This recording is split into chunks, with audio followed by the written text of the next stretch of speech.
بسم اللہ الرحمن الرحیم۔ پھر کوشش کرو گے نماز پڑھتا رہوں اور اللہ اللہ ہوتی رہے گی۔ اس وقت زبان کہے گی کہہ دے اللہ ایک ہے، دل کہے گا اللہ اللہ۔ زبان کہے گی اللہ الصمد، دل کہے گا اللہ اللہ۔ زبان اقرار کر رہی ہے، دل تصدیق کر رہا ہے اور جسم عمل کا۔ زبان ذکر مفصل میں اور دل ذکر مجمل میں۔ زبان دلیل سے منوا رہی ہے کہ کہہ دے اللہ ایک ہے، اور دل بغیر دلیل کے مان رہا کہ اللہ ہی اللہ۔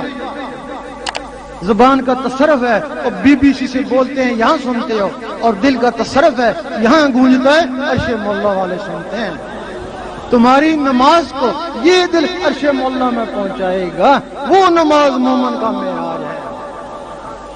اس کے بعد پھر ولی کی نماز شروع ہوتی ہے جس کو نماز عشق بولتے ہیں۔ ایک دفعہ مجدد الفسانی رحمۃ اللہ مسجد میں گئے، دیکھا ایک آدمی سو رہا ہے، سوچنے لگے شاید نماز پڑھ کے سویا ہوگا۔ پھر گئے، پھر بھی سو رہا ہے۔ آپ عصر سے مغرب تک مسجد میں رہتے، مغرب کی اذان ہو رہی ہے اور وہ سو رہا ہے۔ آپ کو بڑا غصہ آیا، جھنجھوڑا اٹھ، یا تو مسجد سے نکل جا یا نماز پڑھ۔ وہ فوراً اٹھا، وضو کیا، جماعت کھڑی ہونے والی تھی، بلند آواز سے کہا امام صاحب رک جائیں۔ امام صاحب رک گئے۔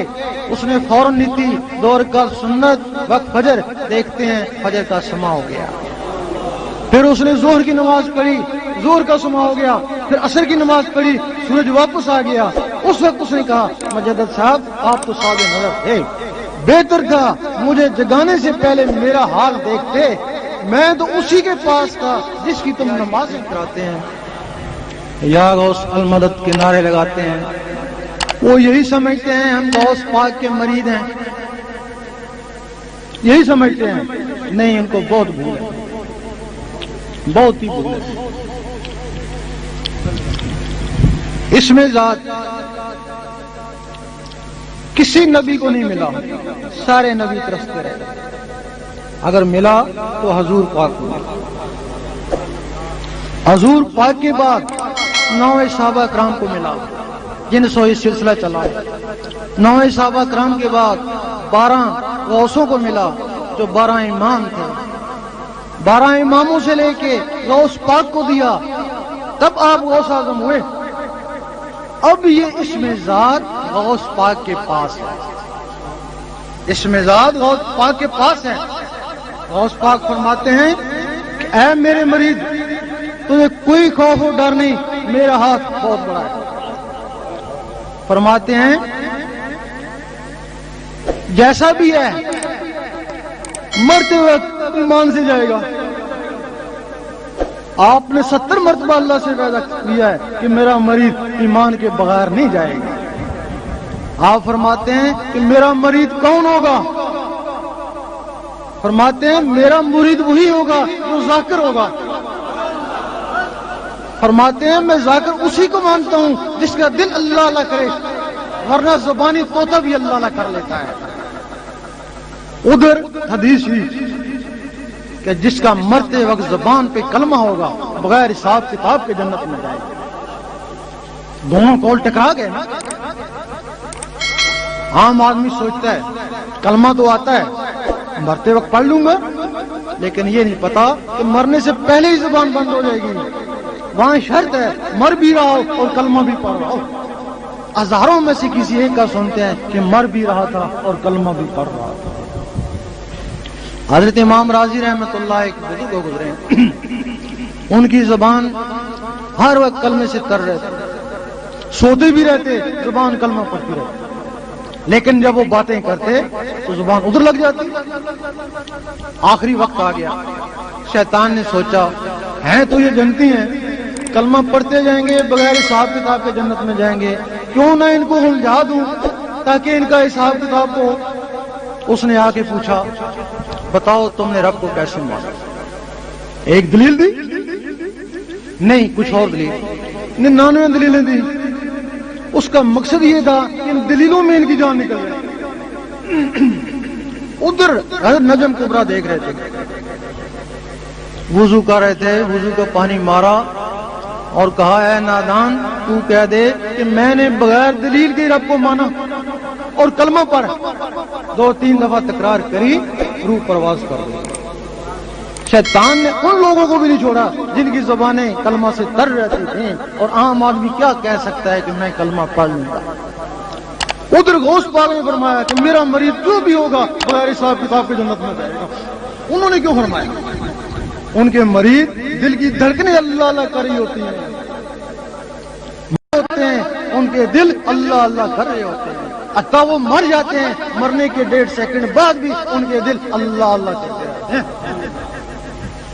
اب بغیر حساب کتاب کے جنت میں کیسے جائے گا؟ قبر میں چلا گیا. منکر نکیر آگے 360 سوال کے جواب پوچھتے ہیں. پہلا سوال، بتا تیرا رب کون ہے؟ وہ خاموش رہتا ہے، کفن پیچھے ہٹاتا ہے، لفظ اللہ چمک رہا ہے کہ یہ دیکھ لے. منکر نکیر چپ کر کے واپس چلے جاتے ہیں کہ اے بندہ خدا تو جان، تیرا رب جانے، ہمیں شرم آتی ہے، ہم تجھے کیا پوچھیں. اس کے بعد ایک اور فرشتہ آتا ہے، اس کا نام امان ہے. وہ روح کو برزخ میں پہنچاتا ہے لکھے کے مطابق، لیکن وہاں کچھ لکھا ہوا ہی نہیں ہے. روح کو نکالتا ہے، اس میں اللہ سے چمک رہی ہے، رضوان کے پاس لے جاتا ہے، اس کو بہشت میں داخل کر. وہ کہتا ہے اس کا حساب کتاب لا. وہ کہتا ہے اس کی چمک دمک اس کا حساب کتاب ہے.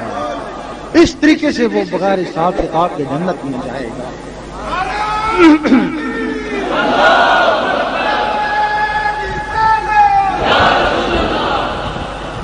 یہ اسم ذات جس پہ بنی اسرائیل کے نبی بھی ترستے رہے، کسی کو نہیں ملا. اگر کسی کو دیدار ہوا تو اسم ذات سے. موسیٰ علیہ السلام یا رحمانوں کا ذکر کرتے ہیں، عیسیٰ علیہ السلام یا قدوسوں کا صفاتی اسمات، سلیمان علیہ السلام یا وہابوں کا، داؤد علیہ السلام یا ودودوں کا. باقی نبی اپنے اولو العزم رسول کا کلمہ پڑھتے. ایک دن موسیٰ علیہ السلام نے کہا اے اللہ دیدار دے. جواب آیا تاب نہیں ہے. سوچنے لگے کسی میں تاب ہوگی. جواب آیا ایک میرا حبیب اور اس کی امت. موسیٰ علیہ السلام کو جلال آ گیا کہ میں ایک نبی ہو کے ایک امتی کے برابر نہیں، جلوہ دیکھی جائے گی. جلوہ پڑا، موسیٰ علیہ السلام بے ہوش ہو گئے. کیا وجہ ہے کہ موسیٰ علیہ السلام اس دنیا میں کوطور میں بے ہوش ہوئے اور حضور پاک سامنے جا کے مسکرا رہے ہیں؟ کچھ تو وجہ ہوگی. موسیٰ علیہ السلام کے جسم میں یا رحمانوں کا صفاتی نور تھا، وہ ذات کی تاب نہ لا سکا. حضور پاک کے جسم میں اسم ذات کا ذاتی نور تھا، ذات کے سامنے مسکرایا. اور حضور پاک کے طفیل وہ اسم اس امت کو ملا، تب اس کو فضیلت ہوئی. اور امت اس سے ڈرتی ہے یا محروم ہے. ایک حدیث میں ہے کہ قیامت کے دن امتوں کی پہچان نور سے ہوگی. تمہاری نام کے کتنے آدمی ہوں گے، شکلوں کے بھی کتنے ہوں گے، آئیں گے، آ چکے ہوں گے، نہیں. یہ یا رحمانوں سے چمک رہے ہیں موسیٰ علیہ السلام کی امت، یہ یا ودودوں سے چمک رہے ہیں داؤد علیہ السلام کی امت، اور یہ جو اللہ سے چمک رہے ہیں یہ حضور پاک کی امت. یہ تمہارا